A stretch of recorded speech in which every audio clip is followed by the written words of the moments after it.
Last time हम लोगों ने रेजिस्टेंस के कॉन्सेप्ट को स्टडी कर लिया था और मैंने आखिर में ये बात की थी कि हम कुछ कंपोनेंट्स बनाते हैं जिनका मकसद ही करंट के रास्ते में रुकावट पैदा करना है। वो कंपोनेंट्स उनको हम कहते हैं रेजिस्टर्स।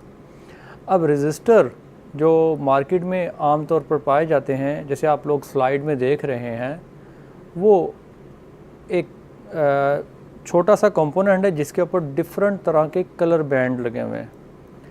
अब ये रेजिस्टर, आपको कॉन्सेप्ट का तो पता चल चुका है कि करंट के रास्ते में रुकावट पैदा करने के लिए इस्तेमाल होंगे, लेकिन कितनी रुकावट पैदा करनी है और इसकी यूनिट क्या है, पहले इसका बेसिक कॉन्सेप्ट ले लें। अब इसकी यूनिट है ओहम। रेजिस्टेंस की यूनिट क्या है? ओहम।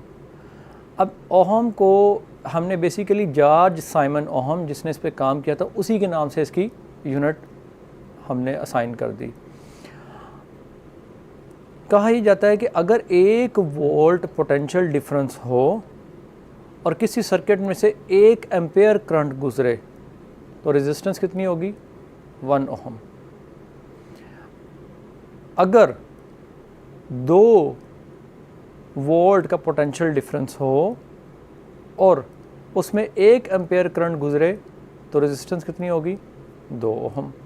यानी अगर आप देखें तो इन तीनों में वोल्टेज, करंट और रेजिस्टेंस में रिलेशनशिप पाया जाता है। वो अगले लेक्चर में इंशाल्लाह देखेंगे भी। तो अभी फ़िलहाल मैं आपको ये बताना चाह रहा हूँ कि इसका मतलब एक ही वैल्यू की रेजिस्टेंस नहीं होती, मल्टीपल वैल्यूज़ की रेजिस्टेंस मार्केट में मौजूद हैं और उन मल्टीपल वैल्यूज़ का नंबर भी नहीं लिखा होता, बल्कि वहाँ पर डिफरेंट कलर कोड्स वाली रेजिस्टेंस, जैसे चूड़ियाँ होती हैं ना, तो उसी तरह चूड़ियाँ बनी हुई हैं इसके इर्द गिर्द, कलरफुल। अब ये इन कलर्स का क्या मतलब है, आपके सामने अगली स्लाइड में जो ये एक मैंने कोडिंग स्कीम दिखाई है, जिसमें आप देख रहे हैं first band, second band, third band, fourth band, fifth band और सिक्स्थ बैंड, 6 कॉलम बने हुए हैं। नॉर्मली जो मार्केट में रेजिस्टेंस हमें मिलती है, जैसे आप लोगों ने पिछली स्लाइड में भी देखा, वो 4 बैंड की होती है।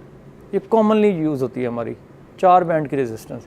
लेकिन हम अगर प्रिसीजन बढ़ाना चाहते हैं तो 5 बैंड की रेजिस्टेंस हो जाएगी, और अगर हम उसकी वो एक्यूरेसी को मज़ीद कंट्रोल करना चाहते हैं तो वो 6 बैंड की रेजिस्टेंस होगी। हमारा फोकस इस वक्त 4 बैंड की रेजिस्टेंस पे रहेगा, क्योंकि आपके पास भी 4 बैंड की रेजिस्टेंस आसानी से अवेलेबल होगी और वो कॉस्ट इफ़ेक्टिव भी है। अब अगर हम 4 बैंड की रेजिस्टेंस की बात करेंगे तो फर्स्ट और सेकंड बैंड को हम डिजिट के तौर पर तसव्वुर करेंगे और थर्ड बैंड को मल्टीप्लायर के तौर पर तसव्वुर करेंगे। यहाँ पर आप देख रहे हैं 3 बैंड डिजिट के हैं और चौथा बैंड मल्टीप्लायर का है। बस आप लोगों के जहन में ये बात होगी कि अगर 5 बैंड की रेजिस्टेंस है तो चौथा बैंड मल्टीप्लायर होगा, और अगर 4 बैंड की रेजिस्टेंस है तो तीसरा बैंड मल्टीप्लायर होगा। बाकी कॉन्सेप्ट सारा का सारा सेम है। अब यहाँ अगर आप देखें 0 से 9 तक काउंटिंग लिखी हुई है। अब 0 के पीछे कलर का जो बैंड है दैट इज़ ब्लैक, 1 के पीछे ब्राउन, और 2 के पीछे रेड, 3 के पीछे ऑरेंज, 4 के पीछे येलो, और 5 के पीछे ग्रीन, 6 और वो ब्लू, और 7 वायलेट, 8 ग्रे और 9 वाइट। अगर आप देखें तो 9 कलर्स हैं और फिर 10 कलर्स हैं और 10 डिजिट्स उन्होंने असाइन किए हुए हैं। अब इस लिहाज से आप लोगों को प्रैक्टिस भी करनी पड़ेगी कि इसका बेहतरीन तरीक़ाकार ये है कि आप एक ही सांस में कलर कोडिंग को तरतीब से याद कर लें, यानी black, brown, red, orange, yellow, green, blue, violet, grey, white. अगर इस तरह आप याद कर लेंगे तो आपके लिए आसानी हो जाएगी। वरना लोग डिफरेंट फार्मूलाज लगाते हैं और वो फार्मूले में अक्सर कंफ्यूज हो जाते हैं ब्राउन और ब्लू में, ग्रे और ग्रीन में।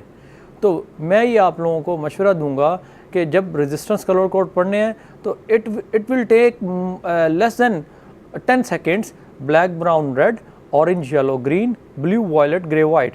अगर आप इस सीक्वेंस में कलर कोडिंग स्कीम याद कर लेते हैं तो आप लोगों के लिए लाइफ टाइम ये एक गिफ्ट हो जाएगा।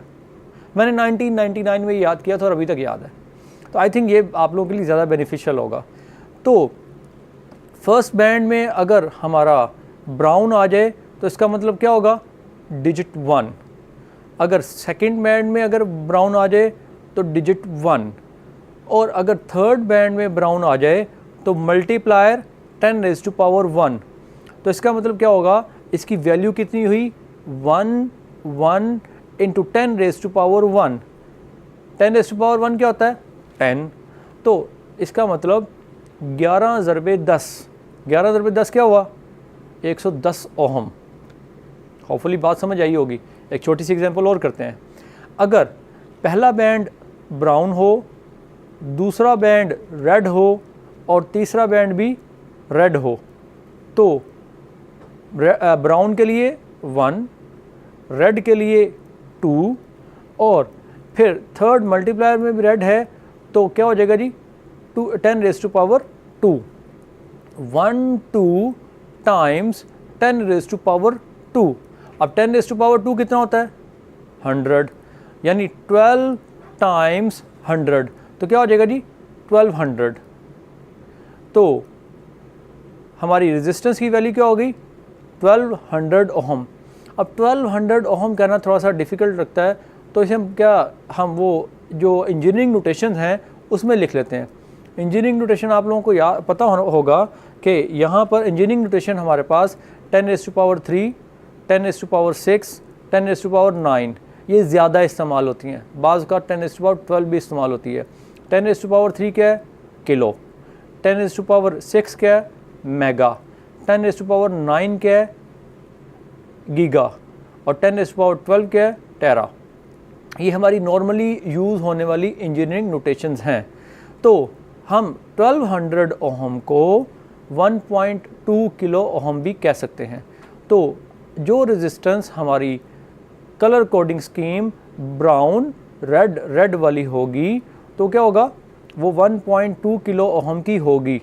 अब आपके जहन में सवाल आ रहा होगा कि फोर्थ बैंड का तो डिस्कस हुआ ही नहीं।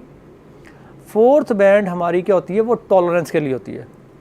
टॉलरेंस क्या है, अगर एक रेजिस्टेंस ने कमिट कर लिया कि मैं 1.2 किलो ओहम की हूँ, जैसे मैंने आप लोगों को अभी एग्जांपल दी ब्राउन रेड, तो टॉलरेंस क्या होगी कि फोर्थ बैंड में अगर गोल्ड कलर आएगा तो वो उसकी टॉलरेंस होगी 5%, कि वो डेविएट कर सकती है 1.2 किलो ओहम से ऊपर और 1.2 किलो ओहम से नीचे 5% के मार्जिन के साथ।